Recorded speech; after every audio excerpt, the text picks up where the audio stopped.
ಗೋಹತ್ಯೆ ಮಾಡಿ ಸಮಾಜದಲ್ಲಿ ಅಶಾಂತಿ ಸೃಷ್ಟಿಸಿದವರನ್ನ ಗೂಂಡಾ ಕಾಯ್ದೆಯಡಿ ಗಡೀಪಾರು ಮಾಡಬೇಕೆಂದು ಆಗ್ರಹಿಸಿ ಉಡುಪಿಯ ಗಂಗೊಳ್ಳಿಯಲ್ಲಿ ಇಂದು ಬೆಳಗ್ಗೆ ಹಿಂದೂ ಜಾಗರಣ ವೇದಿಕೆ ಕಾರ್ಯಕರ್ತರು ಬೃಹತ್ ಪ್ರತಿಭಟನೆಯನ್ನ ನಡೆಸಿದರು. ಬಂದರು ಮತ್ತು ಅಂಗಡಿ ಮುಂಗಟ್ಟುಗಳನ್ನು ಮುಚ್ಚಿ ಪ್ರತಿಭಟನೆಯಲ್ಲಿ ಭಾಗವಹಿಸಿದರು.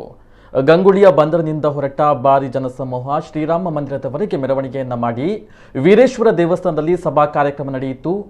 5,000ಕ್ಕೂ ಅಧಿಕ ಜನರು ಈ ಪ್ರತಿಭಟನಾ ಮೆರವಣಿಗೆಯಲ್ಲಿ ಭಾಗವಹಿಸಿದರು. ಈ ಸಂದರ್ಭ ಮಾತನಾಡಿದ ಜಾಗರಣ ವೇದಿಕೆಯ ರಾಜ್ಯ ಪ್ರಮುಖ ಉಲ್ಲಾಸ್ ಕೇಟಿ ಅವರು, ಇಂದು ಅಕ್ರಮ ಗೋಸಾಗಾಟವನ್ನು ತಡೆಯಲು ಸರ್ಕಾರವೇ ಗೋಹತ್ಯೆ ಕಾಯ್ದೆ ಜಾರಿಗೆ ತಂದಿದೆ. ಆದರೆ ಗಂಗೊಳ್ಳಿ ವ್ಯಾಪ್ತಿಗೆ ಮಾತ್ರ ಈ ಕಾಯ್ದೆ ಅನ್ವಯವಾಗಿಲ್ಲ. ಇಲ್ಲಿನ ಪೊಲೀಸರು ಇದನ್ನ ಜಾರಿ ಮಾಡಲು ಇನ್ನೂ ಕೂಡ ಮೀನಾಮೇಷವನ್ನು ಎಣಿಸ್ತಾ ಇದ್ದಾರೆ ಎಂದು ಟೀಕಿಸಿದರು. ಯಾವುದೇ ಅಹಿತಕರ ಘಟನೆಗೆ ಆಸ್ಪದ ನೀಡದಂತೆ ಪೊಲೀಸರು ಬಿಗಿ ಬಂದೋಬಸ್ತನ್ನು ಏರ್ಪಡಿಸಿದರು.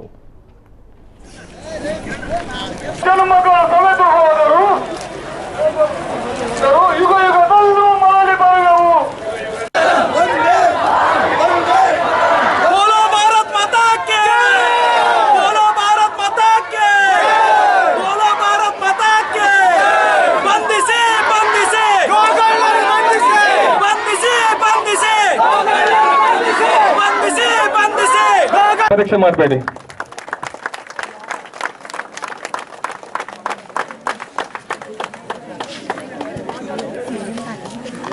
ಸಮಸ್ಯೆಯಾಗುವಂತಹ ಭಯೋತ್ಪಾದಕರು ಅಥವಾ ಭಯೋತ್ಪಾದಕರ ಆಶ್ರಯಕ್ಕೆ ಸಹಕಾರಿಯಾಗುವವರಾಗಬಹುದು. ಆದ್ದರಿಂದ ಅತಿ ಶೀಘ್ರದಲ್ಲಿಯೇ ಇವರೆಲ್ಲರನ್ನ ಬಂಧಿಸಿ ಅಕ್ರಮವಾಗಿ ಗೋವುಗಳನ್ನ ಹತ್ಯೆ ಮಾಡ್ತಾ ಇದ್ರು. ದಾರಿಯಲ್ಲಿ ಸಿಕ್ಕ ಗೋವುಗಳನ್ನ ಕಳವು ಮಾಡ್ತಾ ಇದ್ರು. ಆದ್ರೆ ಇತ್ತೀಚಿನ ದಿನಗಳಲ್ಲಿ ಮನೆಗಳಿಗೆ ನುಗ್ಗಿ ತಲವಾರನ್ನ ತೋರಿಸಿ ಹೆದರಿಸಿ ಬೆದರಿಸಿ ಮನೆಯಿಂದನೇ ಕಳ್ಳತನ ಮಾಡುವಂತ ಒಂದು ಪ್ರವೃತ್ತಿಯನ್ನ ಕೆಲವೊಂದು ಸಮುದಾಯ ಅದನ್ನ ಪ್ರದರ್ಶನ ಮಾಡ್ತಾ ಇದೆ. ಬಂಧುಗಳೇ, ಈ ವಿಡಿಯೋದಲ್ಲಿ ವಿಕೃತಿಯನ್ನ ಮೆರೆದಿರುವಂತದ್ದು ಮನೆಗಳಲ್ಲಿ ಹಟ್ಟಿಗಳಿಗೆ ನುಗ್ಗಿ ತಲವಾರನ್ನ ಹಿಡಿದು ಗೋವನ್ನ ಕದಿಯುತ್ತಾ ಇರುವಂತದ್ದು. ಅವರೇನು ಸುಮ್ಮನೆ ಮಾಡ್ತಾ ಇದ್ದಾರ? ಈ ಸಮಾಜಕ್ಕೆ ಒಂದು ಸವಾಲ್ ಹಾಕ್ತಾ ಇದ್ದಾರೆ ಅಂತ ನಮಗೆ ಅನ್ನಿಸ್ತಾ ಇಲ್ವಾ? ಹಿಂದೂ ಸಮಾಜವನ್ನ ಭಯಭೀತಗೊಳಿಸ್ಲಿಕ್ಕೆ ಇದನ್ನೆಲ್ಲ ಮಾಡ್ತಾ ಇದ್ದಾರೆ ಅಂತ ನಮಗೆ ಅನ್ನಿಸ್ತಾ ಇಲ್ವಾ?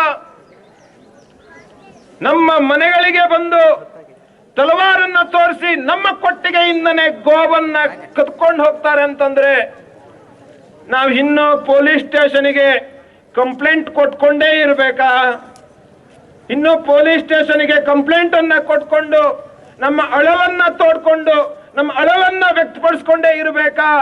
ಅಥವಾ ಈ ಎಲ್ಲ ಅಟ್ಟಹಾಸವನ್ನ, ಈ ಎಲ್ಲ ಮೋಸದ ಕೃತ್ಯವನ್ನ ಈ ಹಿಂದೂ ಸಮಾಜ ಯಾವ ತಲವಾರನ್ನ ತೋರಿಸ್ತಾರೆ ಅಂತ ತಲವಾರಿನಿಂದ ಎದುರಿಸಲಿಕ್ಕೆ ಹಿಂದೂ ಸಮಾಜ ರೆಡಿ ಆಗಬೇಕಾ?